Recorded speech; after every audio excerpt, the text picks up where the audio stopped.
Praise the Lord, brothers and sisters. கர்த்தருடைய கிருபையும் அவருடைய மகா பெரிதான அன்பும் நம்மை எந்த நாளும் வழி நடத்துவதாக. வாழ்த்துதலோடு கூட இந்த நாளுடைய பைபிள் ஸ்டடிக்குள்ளார கடந்து போகும். கொலோசியர் 1வது அதிகாரம் 27வது வசனத்தை வாசிக்க கேட்போமே. ஜாதிகளுக்குள்ளே விளங்கிய இந்த ரகசியத்தில் உள்ள மகிமையின் ஐஸ்வர்யம் இன்னதென்று தேவன் தம்முடைய பரிசுத்தவான்களுக்கு தெரியப்படுத்த சித்தமானார். கிறிஸ்துவானவர் மகிமையின் நம்பிக்கையாக உங்களுக்குள் இருப்பதே இந்த ரகசியம். ஆமென். நாம புறஜாதிக்குள்ளாரே விளங்கின இந்த ரகசியம், இந்த ரகசியத்தில் உள்ள மகிமையின் ஐஸ்வர்யம் இன்னதென்று. அதாவது நாம எல்லாருமே பிறப்பில யூதர்கள் அல்ல, நாம் எல்லோருமாய் புறஜாதியாகத்தான் தேவனுடைய சமூகத்திற்குள்ளார கிட்டி சேர்வதற்கு ஒரு மகா பெரிதான ஒரு ரகசியத்தை அவருடைய முதலாம் வருகை தெரியப்படுத்தினது. அந்த முதலாம் வருகையில கிறிஸ்துவானவர் அத பரிசுத்தவான்களுக்கு தெரியப்படுத்த சித்தமானார். அந்த பரிசுத்தவான்கள் சீஷர்கள், அந்த சீஷர்களுக்கு தெரியப்படுத்தி நீங்க எல்லாருமாய் போய் புறஜாதியார் எல்லாவற்றையுமே தெரிந்தெடுத்து கொண்டு அவர்களுக்கு சத்திய வசனத்தை போதிக்கணும் அப்படின்னு சொல்லிட்டு சமாரியா, யூதேயா அப்படிங்கிற தேசங்களுக்கு எல்லாத்துக்கும் சுற்றி தெரிந்து புறஜாதியாருக்கு எல்லாருக்குமே சுவிசேஷத்தை அறிவிக்கத்தக்கதாய் காட்டு ஒலிவ கிளையை தேவனுடைய சமூகத்துல ஒரிஜினலா இருக்கக்கூடிய சுவாப கிளையோடு கூட சேர்ப்பதற்கு அவர் கடந்து போனவராய் இருந்தார். அப்ப முதலாம் வருகையில கிறிஸ்துவானவர் தான் அந்த மகிமையின் நம்பிக்கையாய் உங்களுக்குள் இருப்பது அந்த ரகசியம். அந்த ரகசியம் அப்படின்னு இருந்தது யூதர்களுக்கு மாத்திரம் இருந்த அந்த தேவ நம்பிக்கை, தேவ உறவு, இது எல்லாமே புறஜாதியாருக்கும் உண்டு அப்படின்னு சொல்லிட்டு இயேசு கிறிஸ்துவனுடைய முதல் வருகை நமக்கு தெரியப்படுத்தினது. அந்த கிறிஸ்துவானவருடைய மகிமையின் நம்பிக்கையாக உங்களுக்குள் இருப்பதே அந்த நம்பிக்கையாக நமக்குள்ளார இருக்கிறது. அதனாலதான் நம்மளுடைய சபையில ரொம்ப அதிகமாய் வலியுறுத்தப்படக்கூடிய ஒன்று என்னன்னா, இயேசு கிறிஸ்துவின் நாமத்தினாலே ஞானஸ்தானமும் அவருடைய நாமத்தினால வீடுகளில் கூடப்படக்கூடிய சபைகளையும் ரொம்ப அதிகமாய் நாம வலியுறுத்தக்கூடிய ஒண்ணா இருக்குது. அப்படி வலியுறுத்தக்கூடியது காரணம் என்னன்னா, அந்த ரகசியத்தினாலதான் நாம் மீட்கப்பட்டிருக்கிறோம், அந்த ரகசியத்தினாலதான் ரட்சிக்கப்பட்டிருக்கிறோம். அப்படி இருக்கும் பட்சத்துலதான் அடுத்த ரகசியத்துக்குள்ளார நாம் நுழைய முடியும். 1 கொரிந்தியர் 15வது அதிகாரம் 51வது வசனம். இதோ ஒரு ரகசியத்தை உங்களுக்கு அறிவிக்கிறேன், நாம் எல்லாரும் நித்திரை அடைவதில்லை, ஆகிலும் கடைசி எக்காலம் தொனிக்கும் போது ஒரு நிமிஷத்திலே, ஒரு இமைப்பொழுதிலே நாம் எல்லாரும் மறுரூபகமாக்கப்படுவோம். ஆமென். அந்த ரகசியத்தை உங்களுக்கு நான் அறிவிக்கிறேன். 2வது ரகசியம், முதல் வருகையில இருந்த ரகசியம் கிறிஸ்துவானவருக்குள் மகிமையின் நம்பிக்கையாக நாம் எல்லாருமே எடுத்துக்கொள்ளப்படுகிறோம்.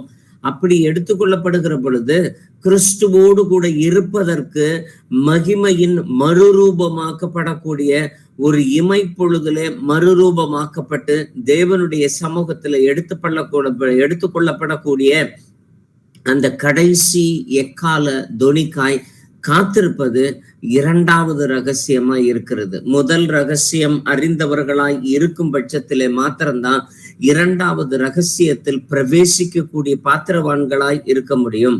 அப்படி இருக்கும் பட்சத்துல இந்த 2வது ரகசியத்திற்குள்ளார நான் நுழையிறதற்கு இந்த பூமியில இருக்கும் காலம் பட்சம் வரைக்கும்.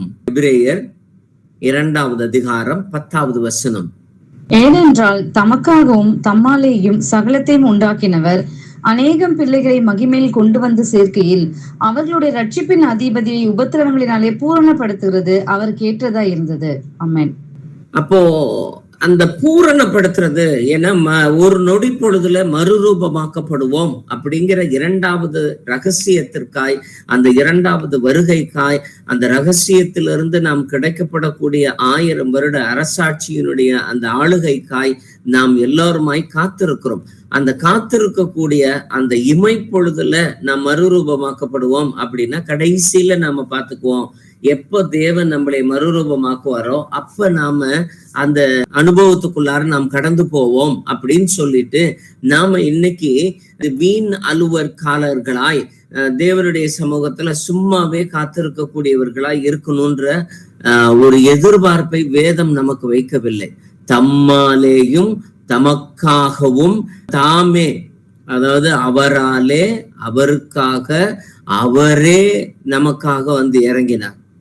ஏன்னா அவரே வந்து இறங்கினார் அப்படின்னா பிதாவாகிய தேவனும் குமாரனாகிய கிறிஸ்துவும் பரிசுத்த ஆவியானவரும் ஒன்றுன்னு சொல்லி நாம எல்லாரும் விசுவசிக்கக்கூடிய ஒன் காட் ஃபெய்த்ல இருக்கக்கூடிய நாம அவரே தான் இறங்கி வந்தாரு, அவராலே தான் இறங்கி வந்தாரு, அவருக்காகத்தான் இறங்கி வந்தாரு. ஏன்னா அவருடைய சமூகத்துல நம்ம எல்லாரையுமே கொண்டு போய் சேர்க்கணும், அவருடைய சரீரத்தின் அவயங்களாய் கொண்டு போய் சேர்க்கணும். அதனால நம்மள எல்லாத்தையுமே அந்த பூரணப்படுத்தக்கூடிய ஒரு கிருபைக்காய் வந்தாரு. அந்த பூரணப்படுத்தக்கூடியது என்னன்னா, ரட்சிப்பின் அதிபதியை உபத்திரவங்களினாலே பூரணப்படுத்தினார். இயேசு கிறிஸ்து தான் ரட்சிப்பினுடைய அதிபதி. அதுதான் முதலாவது ரகசியம்.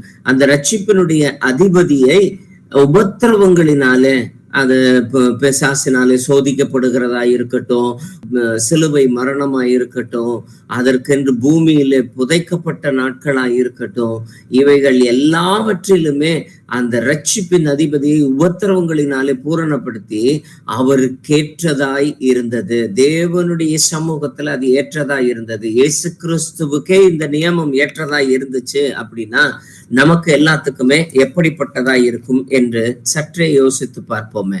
மத்தேயு 13வது அதிகாரம் 43வது வசனம். அப்பொழுது நீதிமான்கள் தங்கள் பிதாவின் ராஜ்யத்திலே சூரியனைப் போல பிரகாசிப்பார்கள். கேட்கிறதற்கு காதுள்ளவன் கேட்க கடவன். ஆமென்.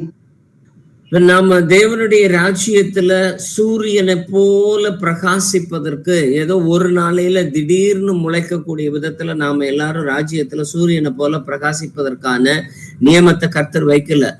நாம ஒவ்வொரு நாளும் ஒவ்வொரு சின்ன சின்ன அனுபவத்திலையும் நமக்கு இருக்க வேண்டிய ஒரே ஒரு சிந்தை, நாம் ராஜ்யத்துல சூரியனை போல பிரகாசிக்க போகிறோம். அந்த ராஜ்யத்துல சூரியனை போல பிரகாசிக்க கூடிய அந்த மகிமையின் ரூபத்திற்கு நாம் இன்னையில இருந்தே தகுதியுடையவர்களாய் மாறுவதற்கு எதெல்லாம் ஆகாதவைகள் என்று, ஏன்னா உலகத்துல இருந்தாலும் 1 கொரிந்தியர்ல 2:12 யாக்கோபு 4:4 1 யோவான்லயோ யோவான் சுவிசேஷத்திலேயோ இவைகளை எல்லாவற்றிலுமே நம்ம வாசிக்கிறப்ப என்னன்னா, உலகத்தில் இருந்தாலும் உலகத்தார் அல்லவே அல்ல. நாம உலகத்தை சார்ந்தவர்கள் அல்ல. உலகத்துக்குரியவைகள்ல நாம அன்பு கூறக்கூடாது. உலகத்திற்கு பங்குள்ளவர்களாகவும் அதனுடைய பாவத்திலே பங்குள்ளவர்களாகவும் நாம இருக்கவே கூடாது என்று வேதம் நம்மை தெளிவா வேறு பிரிந்தவர்களாய் மாற்றக்கூடிய விதத்துல இருக்கிறது. காரணம் பிலிப்பியர் 3:20-21. நம்முடைய குடியிருப்போ பரலோகத்தில் இருக்கிறது. அங்கே இருந்து கர்த்தராகிய இயேசு கிறிஸ்து என்னும் இரட்சகர் வர எதிர்பார்த்து கொண்டிருக்கிறோம். அவர் எல்லாவற்றையும் தமக்கு கீழ்ப்படுத்திக் கொள்ளத்தக்க தம்முடைய வல்லமையான செயலின்படியே நம்முடைய அற்பமான சரீரத்தை தம்முடைய மகிமையான சரீரத்திற்கு ஒப்பாக மறுரூபப்படுத்துவார். ஆமேன். இந்த ஒரு உணர்வோட தான் தேவனுடைய ராஜ்யத்துல சூரியனை போல பிரகாசிப்பார். நம்ம நடக்கக்கூடிய ஒவ்வொரு செயல்பாடையுமே, நம்ம ஃப்ரீயா இருந்தாலும் சரி, வேலையில இருந்தாலும் சரி, நாம எந்த ஒரு காரியத்தை நாம் பேசினாலும் நம்மளுடைய பேச்சு, நடக்கை, நம்மளுடைய பார்வை, உடைகள், ஒவ்வொரு சிந்தையும் நம்மளுடைய குடியிருப்போ பரலோகத்திலே இருக்கிறது. அங்கே கர்த்தராகிய இயேசு கிறிஸ்து ரட்சி வர எதிர்பார்த்து கொண்டு காத்திருக்கிறோம் அப்படின்னு சொல்லிட்டு நம்மளுடைய வாழ்க்கையினுடைய செயல்பாடுகள், நடைமுறைகள் அத்தனையும் நாம உருவகிக்கிற பொழுது, அதை நடப்பிக்கிற பொழுதுதான் இந்த அற்பமான சரீரம் இயேசு கிறிஸ்துவின் சரீரத்திற்கு ஒப்பாக அது மறுரூபமாக்கப்படும் என்பதை வேதம் நமக்கு தெளிவாக எடுத்து கூறுகிறதாய் இருக்கிறது. 1 கொரிந்தியருடைய புத்தகம் 15வது அதிகாரம் 40-48 வரைக்கும் இருக்கக்கூடியது வாசிப்போம். வானத்துக்குரிய மேனிகளும் உண்டு, பூமிக்குரிய மேனிகளும் உண்டு. வானத்துக்குரிய மேனிகளுடைய மகிமையும் வேறே, பூமிக்குரிய மேனிகளுடைய மகிமையும் வேறே. சூரியனுடைய மகிமையும் வேறே, சந்திரனுடைய மகிமையும் வேறே, நட்சத்திரங்களுடைய மகிமையும் வேறே. மகிமையிலே நட்சத்திரத்துக்கு நட்சத்திரம் விசேஷித்திருக்கிறது. மரித்தோரின் உயிர்த்தெழுதலும் அப்படியே இருக்கும். அழிவுள்ளதாய் விதைக்கப்படும், அழிவுள்ளதாய் எழுந்திருக்கும். கனவீனம் உள்ளதாய் விதைக்கப்படும், மகிமை உள்ளதாய் எழுந்திருக்கும். பலவீனம் உள்ளதாய் விதைக்கப்படும், பலமுள்ளதாய் எழுந்திருக்கும். ஜென்ம சரீரம் விதைக்கப்படும், ஆவிக்குரிய சரீரம் எழுந்திருக்கும். ஜென்ம சரீரமும் உண்டு, ஆவிக்குரிய சரீரம் உண்டு. அந்தபடியே முந்தின மனுஷனாகிய ஆதாம் ஜீவ ஆத்மாவானான் என்று எழுதியிருக்கிறது. பிந்தின ஆதாம் உயிர்ப்பிக்கிற ஆவியானவர். ஆகிலும் ஆவிக்குரிய சரீரம் முந்தினதல்ல, ஜென்ம சரீரமே முந்தினது, ஆவிக்குரிய சரீரம் பிந்தினது. முந்தின மனுஷன் பூமியிலிருந்து உண்டான மண்ணானவன், இரண்டாம் மனுஷன் வானத்திலிருந்து வந்த கர்த்தர். மண்ணானவன் எப்படிப்பட்டவனோ மண்ணானவர்களும் அப்படிப்பட்டவர்களே, வானத்துக்குரியவர்கள் எப்படிப்பட்டவரோ வானத்துக்குரியவர்களும் அப்படிப்பட்டவர்களே. ஆமென். ஏன்னா நமக்கு ஜென்ம சரீரமும் ஒன்று, ஆவிக்குரிய சரீரமும் ஒன்று. இந்த ஆவிக்குரிய சரீரம் ஏதோ உயிர்த்தெழுதலின் நாளிலே இரண்டாம் வருகையிலே தேவன் வருகிற பொழுது ஒரு நொடி பொழுதிலே மறுரூபமாக்கப்படுவோம் அப்படின்றதுக்காக என்னைக்கோ ஒரு நாள்ல நடக்கும்னு சொல்லிட்டு நாம உட்கார்ந்து இருக்கிறவங்களா இல்ல. இன்னையில இருந்த அந்த மகிமையின் சரீரத்திற்கு, ஏன்னா 2 சரீரமும் நமக்கு உண்டு அப்படின்ற பட்சத்துல இந்த ஜென்ம சரீரம் கொஞ்சம் கொஞ்சமா நாளுக்கு நாள் ஒவ்வொரு செயல்பாடிலும் ஒவ்வொரு சிந்தையிலுமே இது விதைக்கப்பட்டதா இருக்கணும். அப்பக்கப்ப விதைக்கப்பட்டு இருக்கிறப்பதான், ஏன்னா அந்தபடியே முந்தின மனுஷனாகிய ஆதாம் ஜீவ ஆத்மாவானான் அப்படிங்கிறது, ஜீவ ஆத்மாவானான். ஆதியாகமத்தினுடைய புத்தகம் 2வது அதிகாரம் 7வது வசனத்தை வாசிப்போமே. தேவனாகிய கர்த்தர் மனுஷனை பூமியின் மண்ணினாலே உருவாக்கி ஜீவ சுவாசத்தை அவன் நாசியிலே ஊதினார், மனுஷன் ஜீவாத்மாவானான். ஆமென். ஜீவாத்மா அப்படின்னா லிவிங் பீயிங். ஆங்கிலத்துல வேதாகமத்துல நாம வாசித்து பார்த்தோம்னா he became living being. அவன் உயிருள்ள ஒரு மனுஷனாய் மாறினான். அவ்வளவுதான். அந்த மண்ணுக்குரியவன் ஏதோ சாப்பிடுவான், தூங்குவான், எந்திரிப்பான், தன்னுடைய வேலையை பார்ப்பான், சம்பாதிப்பான், சொத்து சேர்ப்பான், செலவழிப்பான். இப்படிப்பட்ட காரியங்களை மண்ணானவன் எப்படிப்பட்டவனோ மண்ணானவர்களும் அப்படிப்பட்டவர்களே.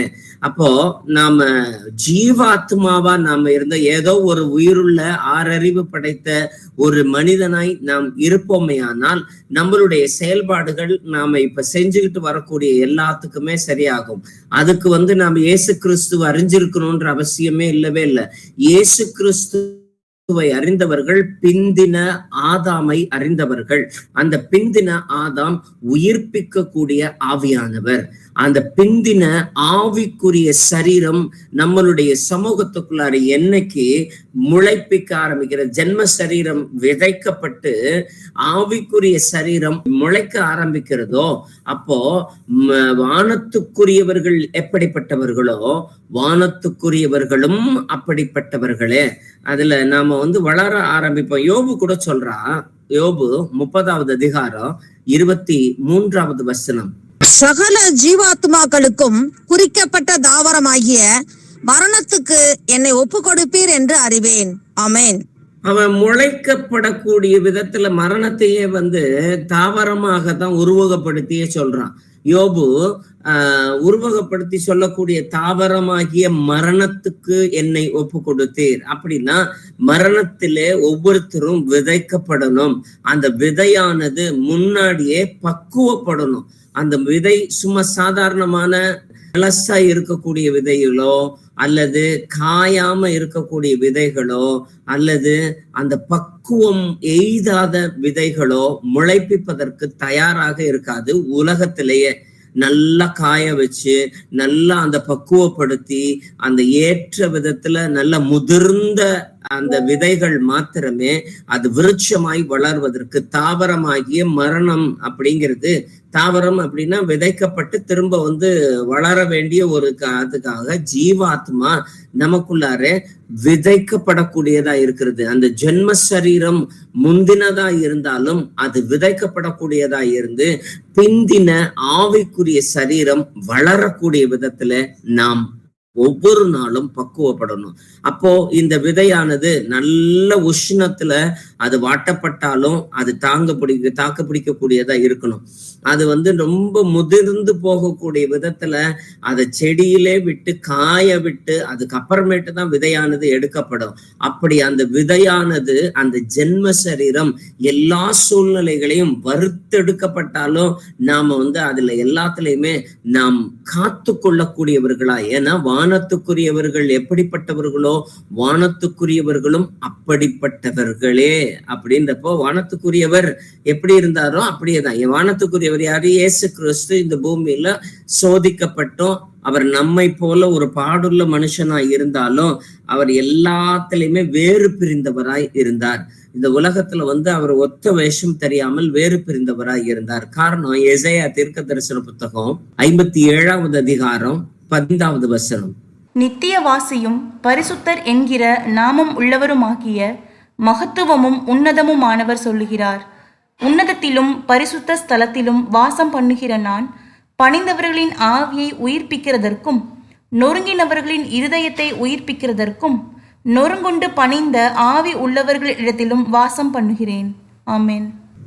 பணிந்தவர்களின் ஆவியை உயிர்ப்பிக்கிறதற்கும் நொறுங்கினவர்களின் இருதயத்தை உயிர்ப்பிக்கிறதற்கும் நொறுங்குண்டு பணிந்த ஆவி உள்ளவர்களிடத்தில் வாசம் பண்ணுகிறேன். இதுதான் இரண்டாவதா இருக்கக்கூடியது. நீங்க பணிஞ்சிருந்தீங்கன்னா உங்களுடைய ஆவி உயிர்ப்பிக்கப்படும். பல சமயங்கள்ல நாம் இந்த ஒரு ஸ்டேஜோட கூட நாம நின்றுறோம். பணிந்தவர்களாயிருந்து நம்மளுடைய ஆவி இயேசு கிறிஸ்துவின் நாமத்தினால ஜலத்திலே மூழ்கடிக்கப்பட்டு ஞானஸ்தானத்துல நாம் மரித்தவர்களாயிருந்து திரும்ப உயிர்ப்பிக்கப்பட்டு நாம ஞானஸ்தானம் வாங்கினவங்களா மாத்திரம் நடந்துகிட்டு இருந்தோம் அப்படின்னா தேவன் அதை உயிர்ப்பிக்கிறதற்கு சமமாய் இருக்குது. ஆனா நொறுங்கின இருதயத்துக்குள்ளார இருதயத்தை தேவன் அந்த இடத்துல நுனித்தோலை உரிக்கிறவராய் இருந்து உயிர்ப்பிக்கிறதற்கும் ஆவியை உயிர்ப்பித்து அடுத்து இருதயத்தை உயிர்ப்பித்து அதுக்கு அடுத்தது நொறுங்குண்டு பணிந்து தேவனுடைய சமூகத்துல அப்படியே நம்மை முழுவதுமாய் ஒப்பு கொடுத்து என்னைக்கு என்ன நேர்ந்தாலும் நன்றியப்பா, யார் கைவிட்டாலும் நன்றியப்பா, இந்த உலகம் சூழ்நிலை எப்படிப்பட்டதா இருந்தாலும் நான் உம்மை தவிர வேறு ஒருத்தர்கிட்டையும் நான் போக மாட்டேன். என் இயேசுவை அல்லாமல் இந்த பூமியில எனக்கு யார் உண்டு அப்படின்னு சொல்லிட்டு இந்த பூமியை சதம் என்று எண்ணாமல் தேவனுடைய சமூகத்தையே நம்மளுடைய பாக்கியமாய் எண்ணி எல்லா காரியத்திலுமே நாம் நொறுங்குண்டு பணிந்த ஆவி உள்ளவர்களாய் இருப்போமே ஆனால் அவர் நம்மிடத்திலே நித்திய வாசியும் பரிசுத்தரும் நாமமும் உள்ள மகத்துவமும் உன்னதுமானவர் நம்ம கூட தங்குறவராய் இருக்கிறார், வாசம் பண்ணுகிறேன்னு சொல்லுகிறாரு. யோவான் 6:63.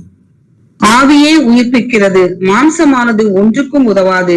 நான் உங்களுக்கு சொல்லுகிற வசனங்கள் ஆவியாயும் ஜீவனாயும் இருக்கிறது. ஆமென்.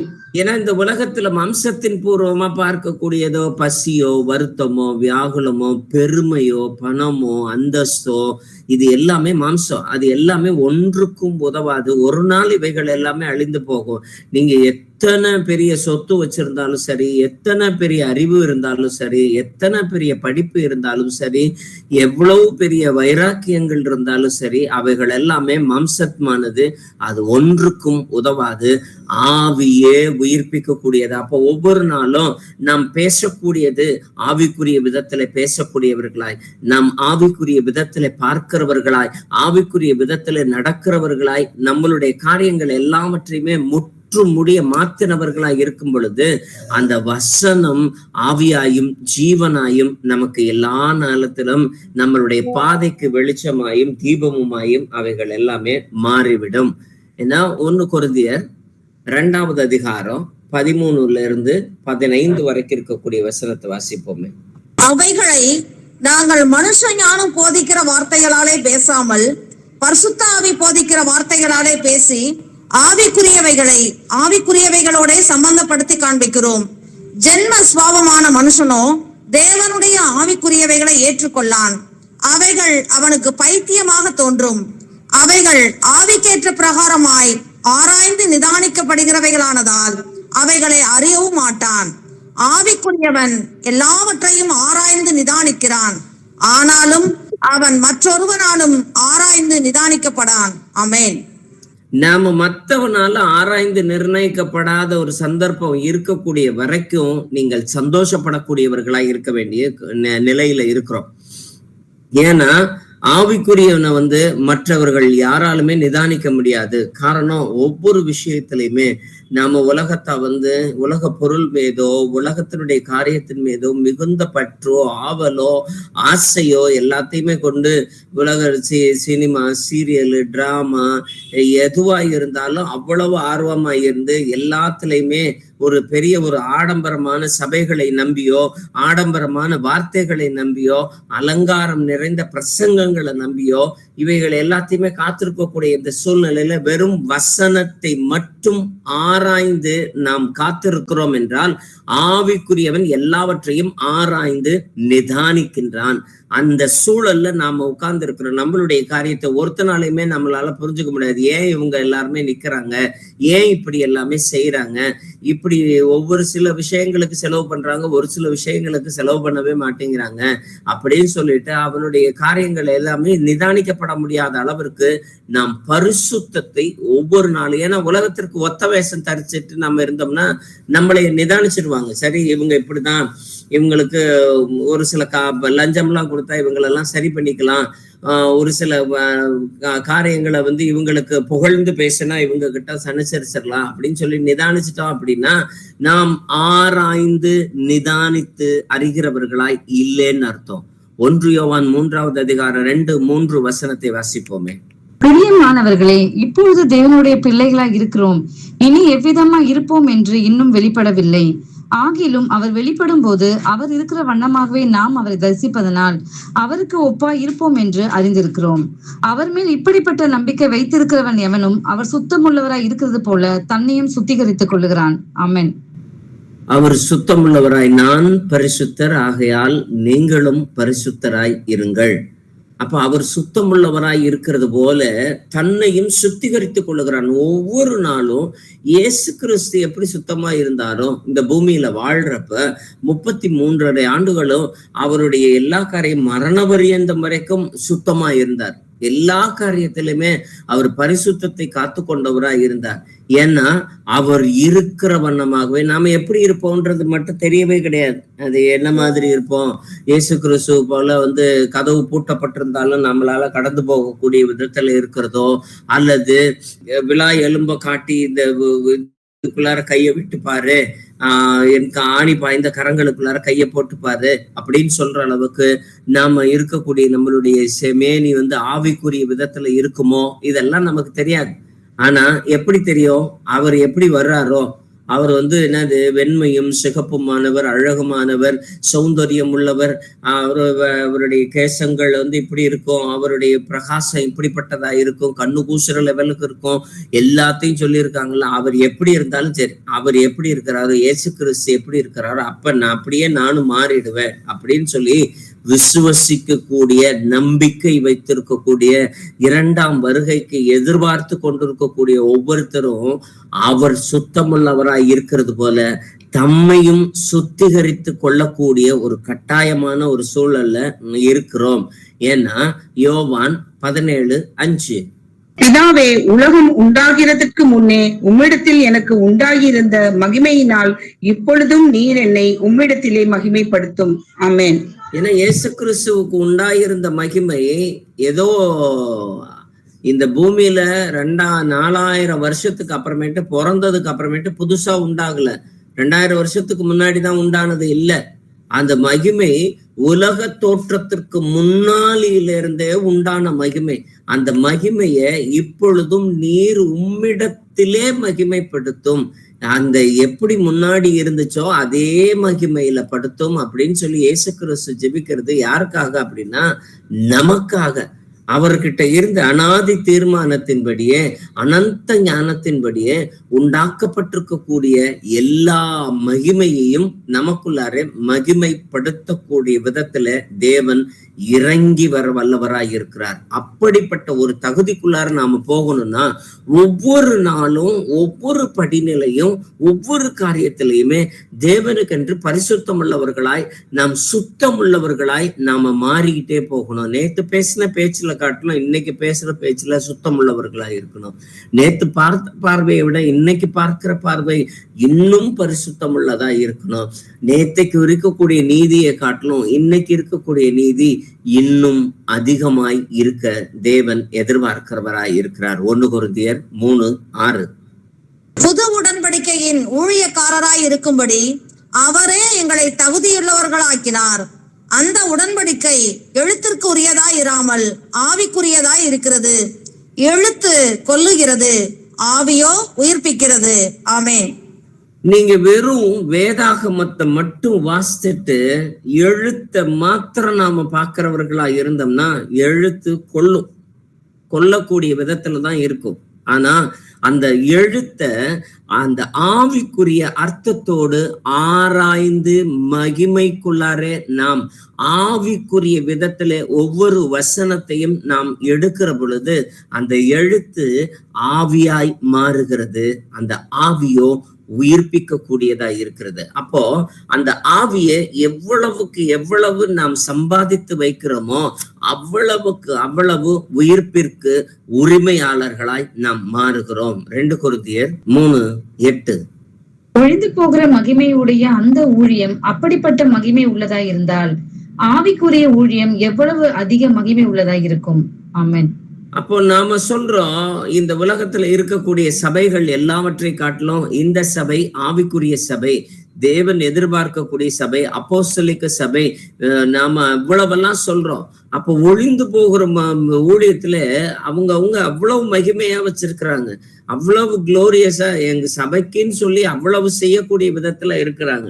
ஆனா ஆவிக்குரிய ஊழியம் எவ்வளவு மகிமை உள்ளதாய் மாற வேண்டும் என்பதை நாம அவ்வளவுக்கு கனம் செலுத்துக்கிறோமா?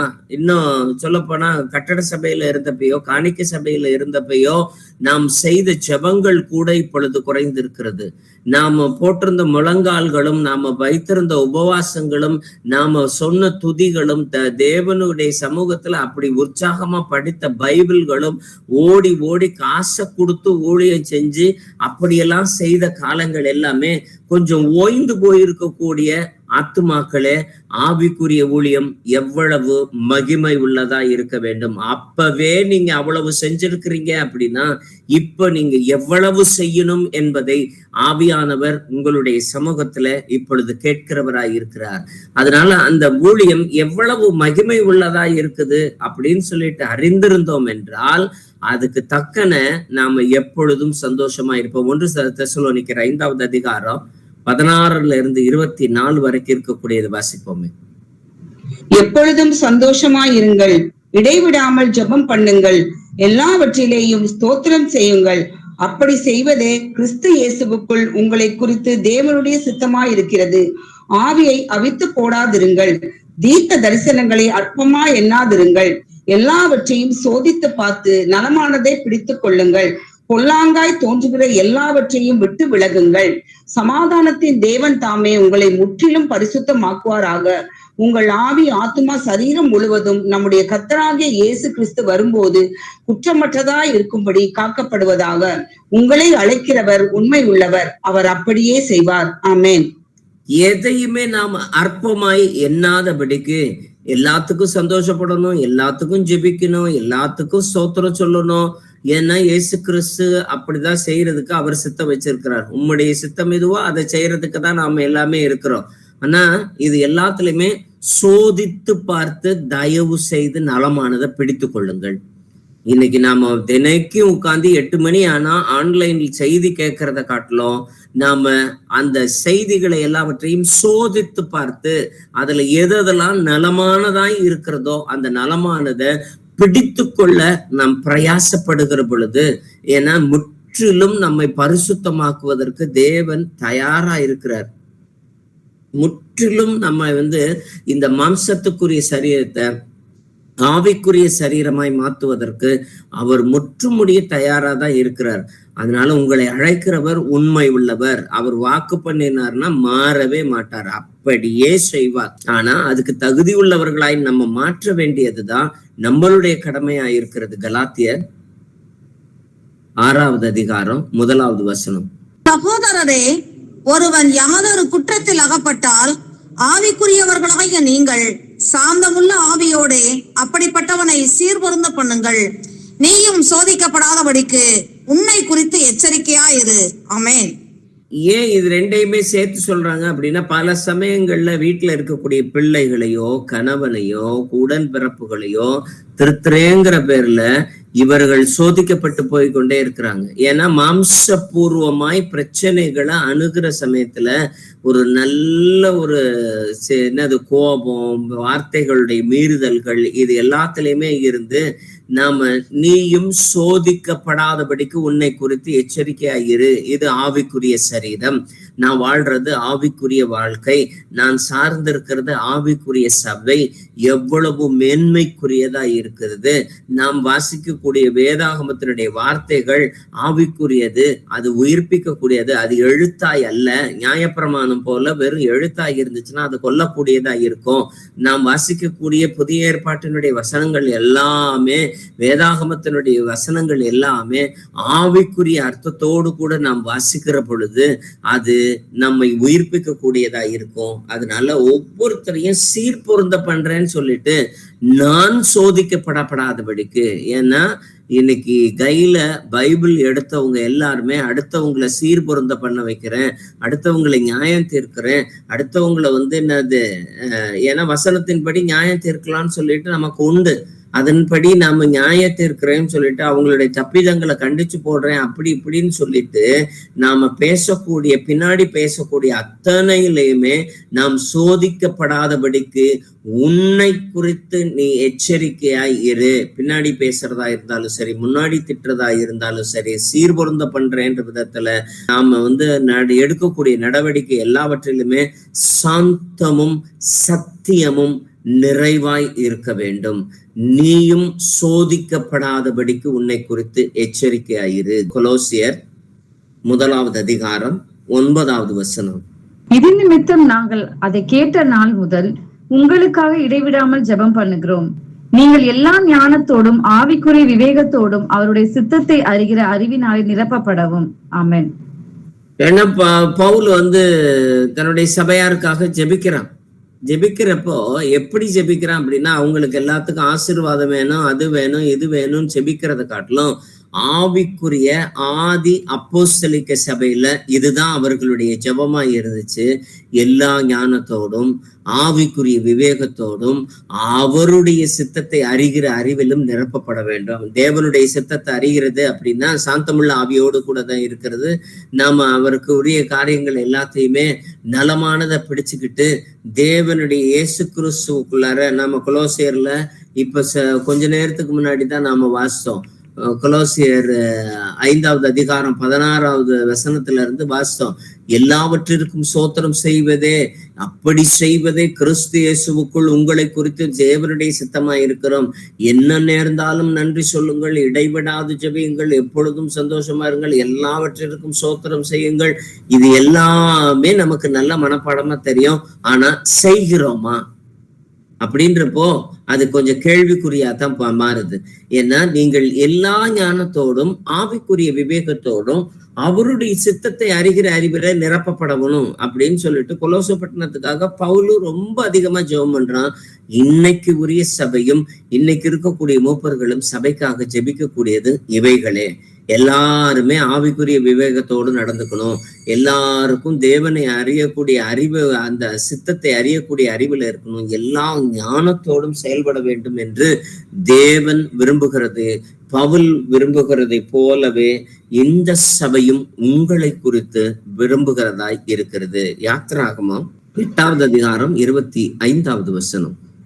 அப்பொழுது பார்வோன் மோசேயையும் ஆரோனையும் அழைப்பித்து, நீங்கள் போய் உங்கள் தேவனுக்கு தேசத்திலே தானே பலியிடுங்கள் என்றான். ஆமென். இதனுடைய பின்னணியத்தை நமக்கு நல்லாவே தெரியும். மோசே இஸ்ரவேல் ஜனங்களை எகிப்து தேசத்தை விட்டு வெளியே கொண்டு வரணுங்கிறதுக்காக அவன் அதிகமாய் பிரயாசப்படுறப்ப 10 வாதைகளை உருவாக்கி ஒவ்வொரு சமயத்திலையுமே ஒவ்வொரு ஸ்டேஜ்ல அவன் பேசுறான். பார்வோன் மோசே கிட்ட ஒவ்வொரு ஸ்டேஜ்லயுமே பேசுறான். பார்வோன்ட்டேர்ந்து இஸ்ரவேல் ஜனங்க வெளியேறது என்னது, நம்மளுடைய தேவனுக்கென்று நம்மை முழுமையாக பிரித்து ஒதுக்கக்கூடிய விதத்துல தேவன், ஏன்னா இஸ்ரவேலை தேவனுக்கென்று பிரித்து சொல்லக்கூடாதுன்றதுல ரொம்ப தீவிரமா இருந்தான். தனக்கு அடிமையா இருக்கணும்னு சொல்லி விரும்புறதை காட்டிலும் தேவனை ஆராதிக்க இவர்கள் பிரிந்து செல்லக்கூடாது அப்படிங்கிறதுல ரொம்ப குறியா இருந்தான். ஒவ்வொரு வாதையிலையுமே ஒவ்வொரு ஸ்டேஜ்ல மோசையோட பேசி பார்க்கிறான். ஃபர்ஸ்ட் ஸ்டேஜ் எப்படி பேசி பார்க்கிறான் அப்படின்னா, பார்வோன் மோசையும் ஆரோனையும் அழைப்பித்து, நீங்கள் போய் தேவனுக்கு தேசத்திலே தானே பலியிடுங்கள். எங்க? அந்த தேசத்துக்குள்ளார நீங்க பலியிடுங்க, உங்க தேவனை ஆராதிச்சுக்கோங்க. ஏன்னா முதல் 2 வாதம் வந்தோடனே கொஞ்சம் பயந்துட்டான். பயந்ததுல சரி நீங்க ஆராதிங்க, ஆனா வெளியில போய் நீங்க ஆராதிக்கணும்ன்ற அவசியம் இல்லை, இங்க இருந்து நீங்க கடந்து போய் நீங்க ஆராதிக்கணும். ஏன்னா மோசே சொல்றது 3 நாள் நாங்கள் பிரயாணப்பட்டு போய் எங்களுடைய தேவனுக்கு நாங்கள் பலி செலுத்த வேண்டும் அப்படின்னு சொல்லி கேட்கிறார். ஆனா நீங்க அவ்வளவு தூரம் போகணும்ன்ற அவசியம் இல்லை, நீங்க இந்த தேசத்திலே இருந்து பலியிட்டாலே போதும் அப்படின்னு சொல்லிட்டு அவன் விரும்புறது எப்படி ஆவிக்குரிய விதத்துல இருக்குதுன்னா, நாம தேவ நம்பிக்கை கொண்டிருந்தாலும் பாவத்தை விட்டு விலகக்கூடாது என்று சாத்தான் விரும்புகிறதை போல பார்வோன் இப்படி சொல்றது, நீங்க ரசிக்கப்பட்டிருக்கிறீங்க, ஆவிக்குரிய காரியத்தெல்லாம் தெரிஞ்சிருக்கிறீங்க, ஆனா இருக்கிற இடத்துல அப்படியே இருந்துக்கங்க, ரொம்ப அதிகமா ஐக்கியப்பட்டுட்டு போயிடாதீங்க. ஏற்கனவே என்னது காணிக்கை சபை, கட்டட சபை இதெல்லாம் பார்த்து ஏமாந்து போயிருக்கிறோம், அதனால பேசாம இருக்கிற இடத்துல இருப்போம் அப்படின்னு சொல்லிட்டு உங்களைய அதே இடத்துல தக்க வச்சுட்டு ஆவிக்குரிய விஷயத்தை மட்டும் அறிந்து கொள்வதற்கு ஏதோ ஆன்லைன்ல மட்டும் நான் கலந்துக்கிறேன், ஞானஸ்தானம் வாங்க சொன்னாலும் சும்மா காதல வாங்கிட்டு பேசாம விட்டுருவோம், சபை கூடி வருதுல விட்டு விடாதீர்கள் அப்படின்னு சொல்ற சமயத்துல ஏதோ இந்த ஆன்லைன்ல கூடுறப்ப நான் சபை கூடி வருகிறேன் அப்படின்னு சொல்லிட்டு நாம தேசத்திலே தானே. ஆனா அதுக்கு மோசே ஒத்துக்கவே இல்லை. தேசத்துல நீ ஆராதிக்கிறதுனா நோ, நாங்க தேவனுக்குரிய இடத்துலதான் நாங்க போய் ஆராதிப்போம், நீ இருக்கிற சபையிலே இருந்துக்க, ஆனா சத்தியத்தை மட்டும் தெளிவா தெரிஞ்சுக்க, அவங்க செய்யக்கூடியதெல்லாம் நானும் செய்ய மாட்டேன், சிலைக்கு போக சொன்னாலும் போக மாட்டேன், ஆர்சிலே இருந்துக்கிறேன், அவங்க பந்திலையும் கலந்துக்க மாட்டேன், ஆவிக்குரிய சபையில இருந்தாலும் பாஸ்டர் எப்படிப்பட்டவரா இருந்தாலும் நான் ஆவிக்குரிய விதத்துல நான் கரெக்டா இருந்துட்டு கரெக்டா போயிட்டு வந்துட்டு இருக்கிறேன். இன்னைக்கு சொல்லக்கூடிய நிறைய பேர் இருக்கிறாங்க, சத்தியத்தை ஏற்றுக்கொண்டாலும் அதுல விட்டு விலகாதபடிக்கு தேசத்தை விட்டு வெளியில போய் தான் நான் ஆராதிப்பேன்னு சொல்லி மோசே ஒத்த கால்ல நின்னா. அதை விட அடுத்த ஸ்டேஜ் அவன் வரான். பார்வோன் 8வது அதிகாரம் 28வது வசனத்தை வாசிப்போமே. அப்பொழுது பார்வோன், நீங்கள் உங்கள் தேவனாகிய கர்த்தருக்கு வனாந்தரத்தில் பலியிடும்படிக்கு நான் உங்களை போக விடுவேன், ஆனாலும் நீங்கள் அதிக தூரமாய் போக வேண்டாம், எனக்காக வேண்டுதல் செய்யுங்கள் என்றான். ஆமென். ஏன்னா நீ ரொம்ப தூரம் போயிடாத, பக்கத்திலே இருந்து செய்யு. ஆனா அதுல ஒரு ட்விஸ்டையும் சேர்த்து பேசுறான், எங்களுக்காகவும் சேர்த்து வேண்டிக் கொள்ளவும். அப்போ அவன் இன்னைக்கு நீங்க இந்த இடத்த விட்டு போயிட்டா இந்த ஆத்துமாக்கள் எல்லாம் யாரு பாதுகாக்கிறது, இங்க இருக்கிறவங்க எல்லாம் யாரு கொண்டு கரை சேர்க்கிறது அப்படின்னு சொல்லிட்டு நம்மளைய அந்த பார்வோன் சொல்றது மாதிரி அவனுடைய நயவஞ்சகம் என்ன அப்படின்னா, இவர்கள் நம்மளை விட்டு தூரம் போயிடக்கூடாது அப்படின்னா என்னது, நாம் தொடர்ந்து பாவத்தை விட்டு விலகாமல் இருக்க வேண்டும் என்று சாத்தான் விரும்புகிறான். நம்ம தொடர்ந்து அப்படியே பாவத்தினுடைய தொடர்புல இருக்கணும், பரிசுத்தத்தினுடைய தொடர்புல இருக்கணும். எப்பொழுது வரைக்கும் நம்ம குந்தி குந்தி குந்தி குந்தி நடக்கணுங்கிறத, ரொம்ப தூரம் போகாம பக்கத்திலே போயிட்டு ஆராதிச்சுட்டு திரும்ப வந்துருங்க. அவன் 2வது ஸ்டேஜ் சொல்லி பாக்குறான். இன்னும் இதை விட 3வது ஸ்டேஜ் 10வது அதிகாரம் 11வது வசனத்துல அவன் சொல்லக்கூடிய விஷயத்தை வாசிக்குவோமே.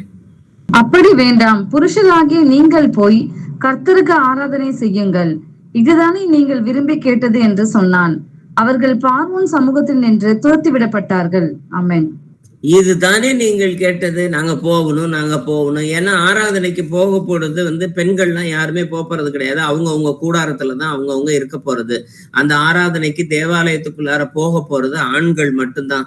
அப்ப நீங்க ஆண்கள் எல்லாமே போயிடுங்க, குடும்பம் எல்லாம் வீட்டுல தானே இருக்க போகுது, வீட்டுல இருந்தா என்ன, இந்த எகிப்து தேசத்துல இருந்தாதான் என்ன, நீங்க மட்டும் போயிட்டு ஆராதிச்சுட்டு திரும்ப வந்துக்கங்க அப்படின்னு சொல்றாங்க. ஏன்னா குடும்பத்தை விட்டு ஆண்கள் மட்டும் சென்று ஆராதனை செய்யும்படிக்கு பார்வோன் கூறுவது எப்படிக்கு சமமா இருக்குதுன்னா, நமக்கு தேவ நம்பிக்கை உள்ளவர்களா இருந்தாலும் கூட நம்மளுடைய குடும்பத்துக்காக அக்கறைப்படாதபடிக்கு. ஏன்னா கணவன் ரட்சிக்கப்பட்டிருந்தானா மனைவி குறித்ததான அக்கறை இல்லாதபடிக்கும், குழந்தையை குறித்ததான அக்கறை இல்லாதபடிக்கும், இல்ல மனைவி ரட்சிக்கப்பட்டானா நான் பரலோகம் போகட்டும், இதுகளோட மாரடிக்க முடியல, யாரையுமே ஒண்ணும் சேர்க்க முடியல அப்படின்னு சொல்லிட்டு அவர்களை எல்லாத்தையுமே விட்டு விலகக்கூடிய விதத்துல நம்மளை ஒரு பிரித்த ஒரு நிலையில நிக்கிறதுக்காக தேவன் நம்மை தெரிந்தெடுத்து கொள்ளப்படவில்லை. கணவன் ரட்சிக்கப்பட்டு மனைவி ரட்சிக்கப்படல அப்படின்னா பரலோகம் போவது கேள்விக்குறி. 2 பேருமே சேர்ந்துதான். ஏன்னா இருவரும் ஒரே சரீரம், ஒரே மாமிசம், எலும்பின் எலும்பும் மாம்சத்தின் மாம்சமாய் இருக்கிறவர்கள் 2 பேரும் சேர்ந்துதான் பரலோக ராஜ்யத்துல ஒரே சரீரமாகத்தான் பார்க்கப்படுவீர்கள். அப்ப 2 பேருமே சேர்ந்து போகிறதற்காக தான் இருக்கும். அப்ப நீ பாரவன் சொல்லக்கூடிய விதத்துல புருஷர்கள் மட்டும் போங்க. எவ்வளவு தூரத்துக்கு? இதெல்லாம் நிழல். அந்த கோசேன் பள்ளத்தாக்குல இருந்து அந்த பாளையத்துக்குள்ளார நடந்ததும், எகிப்து தேசத்துக்குள்ளார நடந்ததும், இது எல்லாமே அந்த நிழல். அந்த நிஜத்துல நாம ஆவிக்குரிய விதத்துல ஆராய்ந்து பார்க்கிற பொழுது சமய நம்பிக்கை உள்ளவர்களா இருந்தாலும் சரி, நாம வேதாகமத்துல இருக்கக்கூடிய நம்பிக்கை உள்ளவர்களா இருந்தாலும் சரி, குடும்பத்தை பத்தி பெரிய அக்கறை இல்லாம நான் மட்டும் பரலோகத்துக்கு போனா போதும் அப்படின்னு இருக்கிறவர்களுக்கு இவைகளை போல் தான் உள்ளது. இன்னும் அதை விட அடுத்த ஸ்டேஜுக்கு போறான், 4வது ஸ்டேஜுக்கு போறான். முதல்ல நீங்க தேசத்திலே இருந்து ஆராதிங்கன்னு சொல்லி பார்த்தான். அதிக தூரம் போகாம இருந்து ஆராதிங்கன்னு சொல்லி பார்த்தான். புருஷர்கள் மட்டும் போய் ஆராதிங்கன்னு சொல்லி பார்த்தான். இப்போ 4வது ஸ்டேஜ்ல பாரவோன் சொல்லக்கூடியது 10:24வது வசனத்தை வாசிப்போமே. அப்பொழுது பார்வோன் மோசேயை அழைப்பித்து, நீங்கள் போய் கர்த்தருக்கு ஆராதனை செய்யுங்கள், உங்கள் ஆடுகளும் உங்கள் மாடுகளும் மாத்திரம் நிறுத்தப்பட வேண்டும், உங்கள் குழந்தைகள் உங்களுடனே போகலாம் என்றான். ஆமென். நீ குடும்பத்தை எல்லாத்தையும் கூட்டிட்டு போ, எல்லாரையுமே கூட்டிட்டு போ. ஆனா உன்னுடைய உடைமைகள் எல்லாவற்றையுமே அதுக்குன்னு கூட்டிட்டு போயிடாத, பயன்படுத்தக்கூடாது. பிரதர்ஸ் அண்ட் சிஸ்டர்ஸ், இன்னைக்கு வீடுகளை திறந்து கொடுத்து நாம் ஆராதிக்க வேண்டும் என்றோ, அல்லது வீட்டுல இருக்கக்கூடிய நம்மளுடைய சமையலுக்குன்னு சொல்லிட்டு நாம எல்லாத்தையுமே செய்வதற்காகவோ தேவன் பயன்படுத்தணும்னு சொல்லி நம்மளை நியமிக்கிறார் அப்படின்னா, எல்லாத்துக்கும் உண்டானது எல்லாத்தையுமே, எனக்கு உண்டானது எல்லாமே தேவனுக்குரியது. நான் சமைக்கக்கூடிய திறமையா இருந்தாலும் சரி, நாம சபையை நடத்துவதற்கு என்று விசாலமா வீட்டுல இருக்கக்கூடிய இடமா இருந்தாலும் சரி, அந்த சபைக்கென்று பொருளாதாரத்திற்கு என்று உதவுவதற்கு எனக்கு கொடுக்கப்பட்டிருக்கக்கூடிய பணமா இருந்தாலும் சரி, எல்லாமே தேவனுடைய மகிமைக்கென்று கொடுக்கப்பட்டதா இருக்கிறது. பார்வோன் சொன்னதுக்கு மோசே சுத்தமா ஒத்துக்கவே இல்லை. நீ ஒரு மாட்டையோ ஆட்டையோ இல்ல, ஒரு குழம்ப கூட நான் விட்டுட்டு போக மாட்டேன். மாட்டினுடைய கால்ல இருக்கக்கூடிய அந்த குழம்பு பகுதி இருக்கு இல்லையா, அது ஒன்ன கூட விட்டுட்டு போக மாட்டேன். அந்த உடைமைகள் எல்லாத்தோடையுமே கூட நான் தேவனை ஆராதிப்பேன். நானும் என் வீட்டாருமோ என்றால் கர்த்தரையே சேவிப்போம் அப்படின்னு சொல்லிட்டு முழுவதுமாய் தேவனுடைய சமூகத்துல ஒப்பு கொடுக்க கூடியது. முழுசுமே நீ டோட்டலா எனக்கு எல்லாத்தையுமே விடுதலை பண்ணணும். பிசாசு கிட்ட இருந்து உங்களை விடுதலை பண்ணுங்கள், குடும்ப மனைவியை விடுதலை பண்ணுங்கள், உங்களுடைய குடும்பத்தாரை விடுதலை பண்ணுங்கள், உங்களுடைய உடைமைகள் எல்லாவற்றையுமே சேர்த்து வைத்து அத்தனையோடு கூட தேவனுடைய சமூகத்துல ஆராதிக்கிறது தான் ஆவிக்குரிய மேன்மை. அப்படி நீங்க இப்பொழுதிலிருந்து பக்குவப்படுகிற சமயத்துலதான் மறுரூபமாக்குவது நமக்கு நிச்சயிக்கப்பட்ட ஒன்றாய் இருக்கிறது. மார்க்கு 9வது அதிகாரம் 2-3 வசனத்தை வாசிப்போமே. 6 நாளைக்கு பின்பு இயேசு பேதுருவையும் யாக்கோபையும் யோவானையும் அழைத்து உயர்ந்த மலையின் மேல் அவர்களை தனியே கூட்டிக் கொண்டு போய் அவர்களுக்கு முன்பாக மறுரூபமானார். அவருடைய வஸ்திரம் உறைந்த மழையை போல் பூமியிலே எந்த வண்ணானும் வெளுக்கக்கூடாத வெண்மையாய் பிரகாசித்தது. ஆமென். ஆமென். ஏன்னா அந்த அளவுக்கு பிரகாசம் உள்ள வஸ்திரத்தை, ஏன்னா அவர் இருக்கிற வண்ணமாகவே நாம் இருக்க போகிறோம். அந்த உறைந்த மலை போல நாம பிரகாசம் ஆகணும் அப்படின்னா இன்னையில இருந்தே அது வெளுக்கப்பட்டதா இருக்கணும். இப்ப நாம கேட்டதுல இருந்து இந்த உறைந்த மலைக்கும் எந்த வண்ணானாலும் வெளுக்க முடியாத அளவுக்கு வெண்மையை நாம் தரித்து கொள்வதற்கு, மகிமை நிறைந்த சரீரமாய் மாறுவதற்கு இது தகுதி உடையதாய் மாற வேண்டும். லூக்கா 9:30-31. அன்றியும் மோசே எலியா என்னும் 2 பேரும் மகிமையோட காணப்பட்டு அவருடனே சம்பாஷணை பண்ணி அவர் எருசலேமில் நிறைவேற போகிற அவருடைய மரணத்தை குறித்து பேசிக் கொண்டிருந்தார்கள். ஆமென். அப்போ எலியாவும் இவங்க எல்லாருமே கூடுறப்ப, இதெல்லாம் ஒரு நிழல், நிஜத்துக்குள்ளார நாம வர்றப்ப, நாம கூடுறப்ப எருசலேமிலே நிறைவேற போகிறது. அன்னைக்கு 1ஆம் வருகையில இருந்தது மரணம், அவருடைய உயிர்ப்பு. 2ஆம் வருகையில இருக்கக்கூடியது அவருடைய 2ஆம் வருகைக்கும் அவருடைய சமூகத்துக்குள்ளார நாம் காத்திருக்கக்கூடிய 1000 வருட அரசாட்சிக்குமாய் நாம் தகுதி உள்ளவர்களாய் மாற வேண்டும் என்பதை நாம் சம்பாஷிக்க வேண்டும். இதான் ஆவிக்குரிய பேச்சு, இதான் ஆவிக்குரிய காரியங்கள். நாம போயிட்டு வந்த காரியங்களோ அல்லது ஊர் சுத்திட்டு வந்த காரியங்களோ நமக்கு அடுத்த வீட்டு காரியங்களோ தேவையில்லாதகளோ சம்பாஷிப்பதற்கு இல்ல. மோசேயும் எலியாவும் அப்ப சீஷர்கள் எல்லாருமே அப்ப இல்லாததை பத்தி பேசுறதுக்கும், நமக்கு வஸ்திரம் இல்லாததை பத்தி பேசுறதுக்கும், எதை குறிச்சும் கவலைப்படாத, கர்த்தர் எல்லாத்தையும் பார்த்துக்குவாரு அப்படிங்கிற விதத்துல, ஆவிக்குரிய விதத்தை மாத்திரமே சம்பாஷிக்கக்கூடிய விதத்துல நாம் கூடி வருகிறவர்களாய் இருக்க வேண்டும். யோவான் 7:39.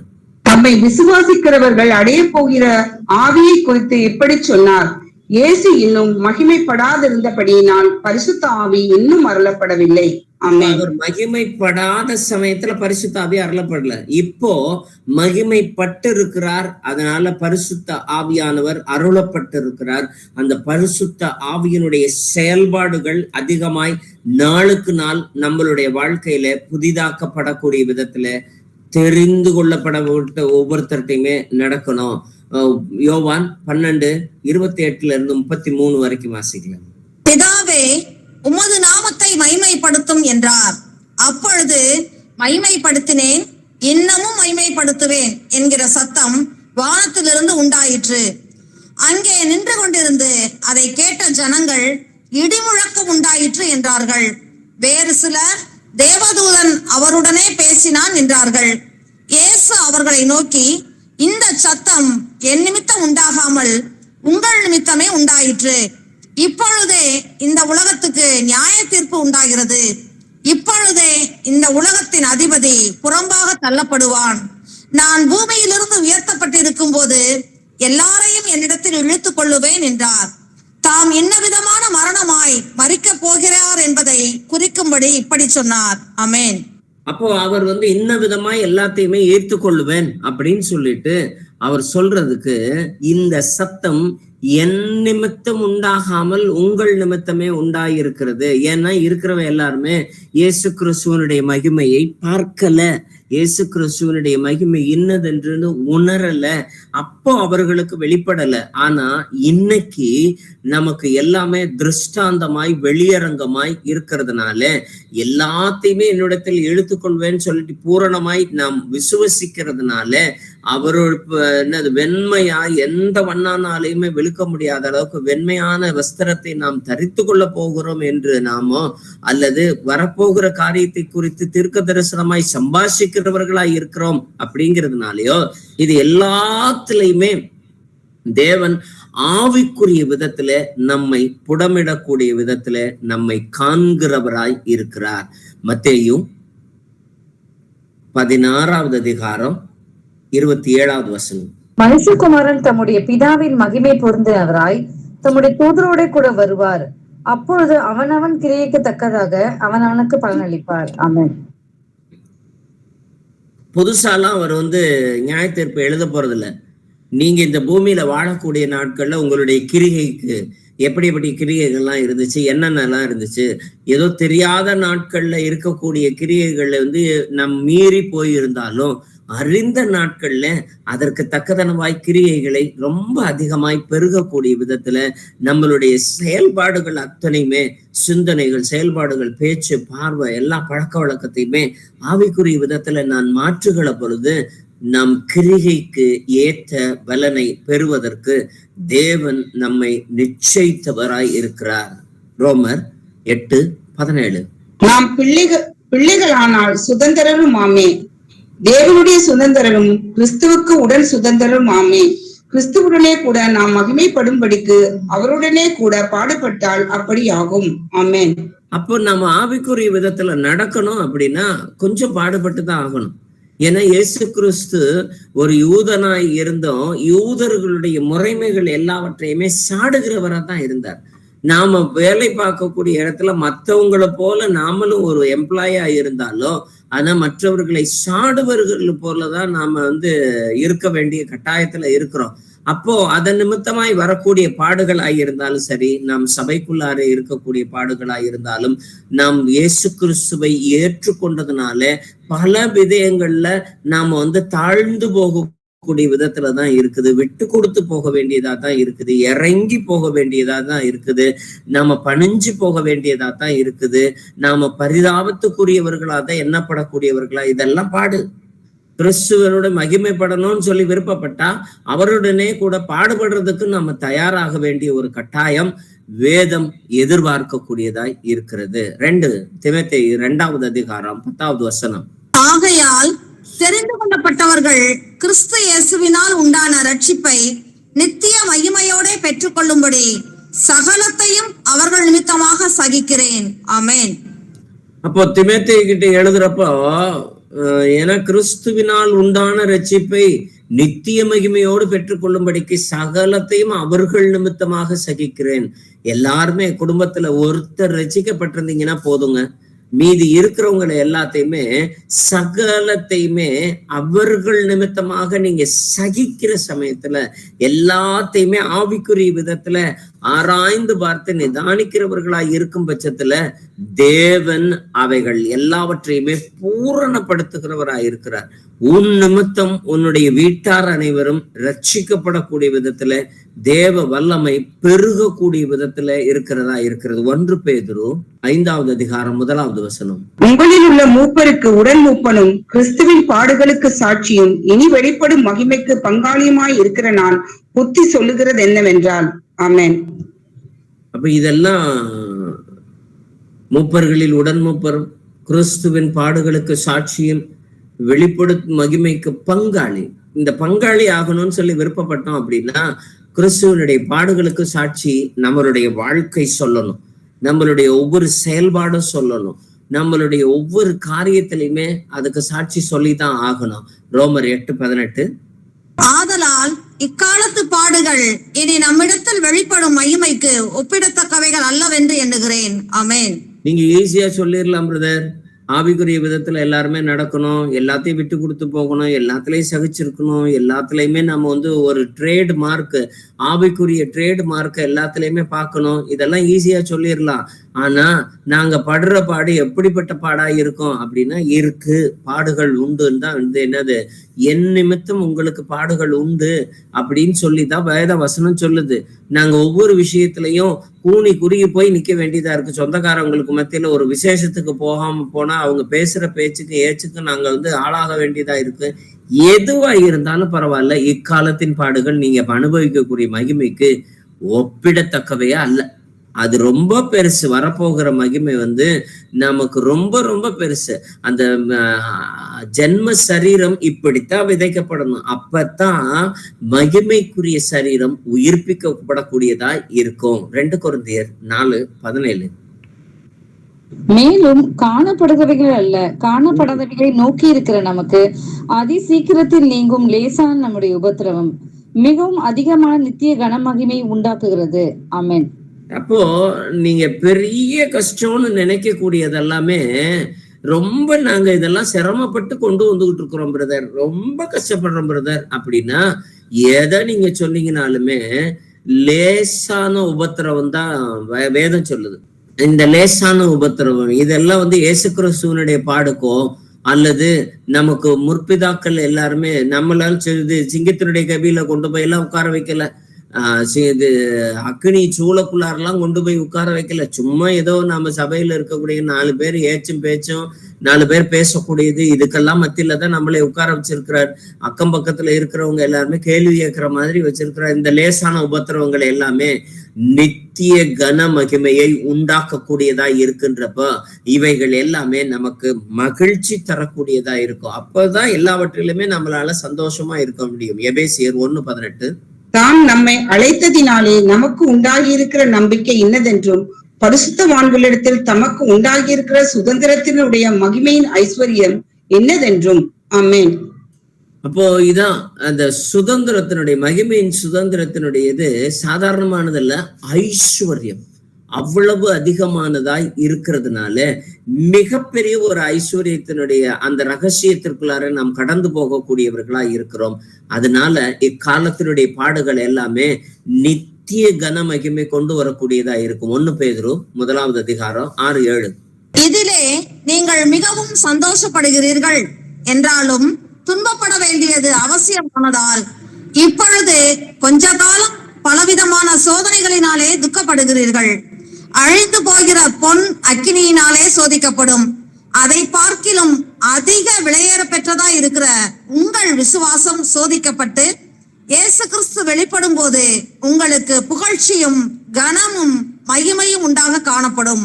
ஆமென். மாணவர்களே, இப்ப நீங்க அனுபவிச்சுட்டு கொண்ட இப்ப கூட ஆன்லைன்ல உட்கார்றதற்கு முன்னாடி கூட ஒரு சின்ன பிரச்சனையை சந்திச்சுட்டு வந்துட்டு நிம்மதியா ஒரு மணி நேரமாச்சு நாம இருப்போம் அப்படின்னு சொல்லிட்டு உட்கார்ந்து இருக்கிறவங்க யாரா இருந்தாலும் சொல்றேன், அவருடைய மகிமையினாலே உங்களுக்கு புகழ்ச்சியும் கனமும் உண்டாகிறதா இருக்கணும். அப்படின்னா இக்காலத்தின் பாடுகளை சந்தோஷமா ஏத்துக்கணும். சந்தோஷமா நாம ஏத்துக்கிற சமயத்துல அத்தனையிலுமே தேவனுடைய சமூகத்துல இருந்து நமக்கு பரிபூர்ணம் உண்டாகக்கூடிய விதத்துல இருக்கிறது. 1 பேதுரு 4:14. நீங்கள் கிறிஸ்துவின் நாமத்தின் நிமித்தம் நிந்திக்கப்பட்டால் பாக்கியவான்கள். ஏனென்றால் தேவனுடைய ஆவியாகிய மகிமையுள்ள ஆவியானவர் உங்கள் மேல் தங்கியிருக்கிறார். அவர்களாலே தூஷிக்கப்படுகிறார், உங்களாலே மகிமைப்படுகிறார். ஆமென். நீங்க எல்லாத்துலயுமே உங்களுடைய சுய முயற்சியினால படக்கூடிய பாடுகள் எல்லாம் வேதம் சொல்லவே கிடையாது. கிறிஸ்துவின் நாமத்தின் நிமித்தத்தினாலே, இயேசு கிறிஸ்துவின் நாமத்தை நான் ஏற்றுக்கொண்டு தசமாக இல்லாம, காணிக்க இல்லாம, தேவையில்லாத ஆராதனைகளோ தேவையில்லாத முறைமைகள் இல்லாம, வேற எந்த பாட்டோ இந்த மாதிரி கூத்துகள் எதுவுமே இல்லாம நம்மளுடைய காரியங்கள் எல்லாவற்றையுமே நிதானித்து போகக்கூடிய விதத்துல இருந்தாதான், இயேசு கிறிஸ்துவின் நாமத்தின் நிமித்தத்தினால நிந்திக்கப்பட்டாதான். உங்களுடைய சுய இஷ்டத்தினுடைய காரியத்தினால நிந்திக்கப்பட்டதுக்கெல்லாம் நீங்க கணக்குல சேர்த்துக்காதீங்க. பிரியமானவர்களே, கிறிஸ்துவின் நாமத்தின் நிமித்தத்தினால நீங்க ஒரு பாடுபட்டீங்கன்னா அதற்கு முகாந்திரம் நீங்க இயேசு கிறிஸ்துவை ஏற்றுக்கொண்டதுதான் அப்படின்ற மாதிரி காரணம் இருந்துச்சுன்னா அந்த நித்திய கன மகிமை நமக்கு உண்டு. அவர்களாலே தூஷிக்கப்படுவீர்கள், தேவனாலே மகிமைப்படுவீர்கள் அப்படின்னு சொல்லி வேதம் நம்மை தட்டி கொடுக்கக்கூடிய விதத்துல இருக்குது. அப்போஸ்தலர் 7:55.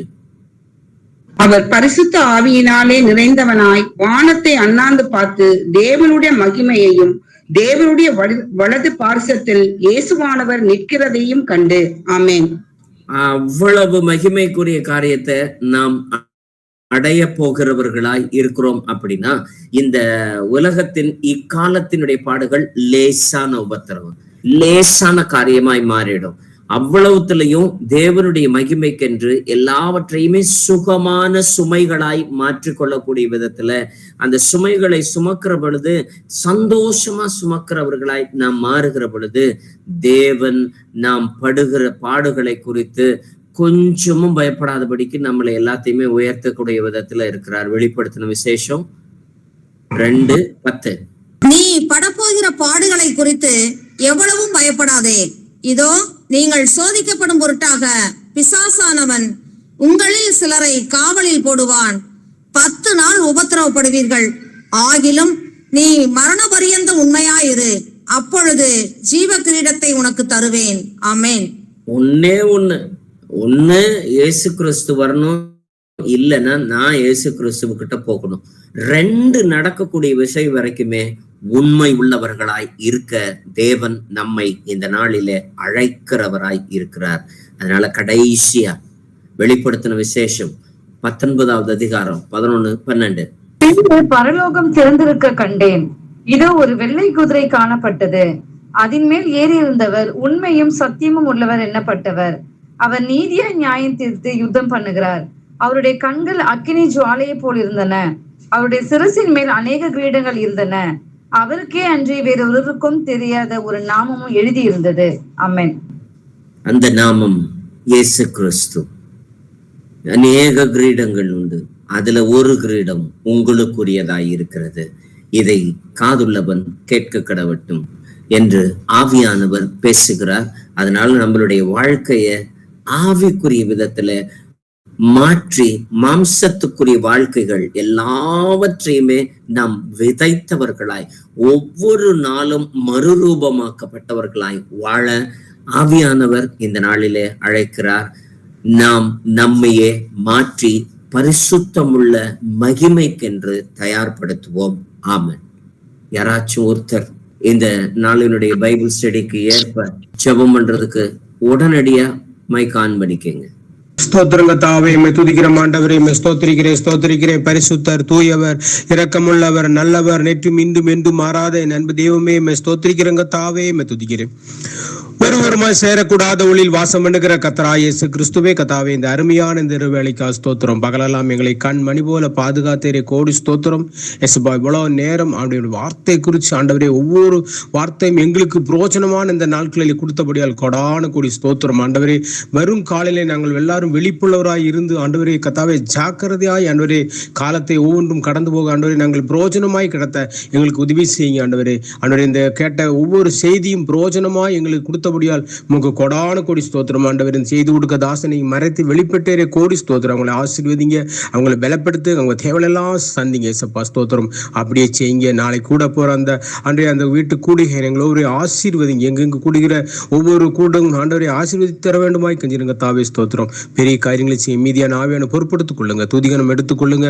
கர்த்தராகிய இயேசு கிறிஸ்து நாமத்தில் தயவாக கேட்கிறேன், ஜீவனுள்ள நல்ல பிதாவே. ஆமென்.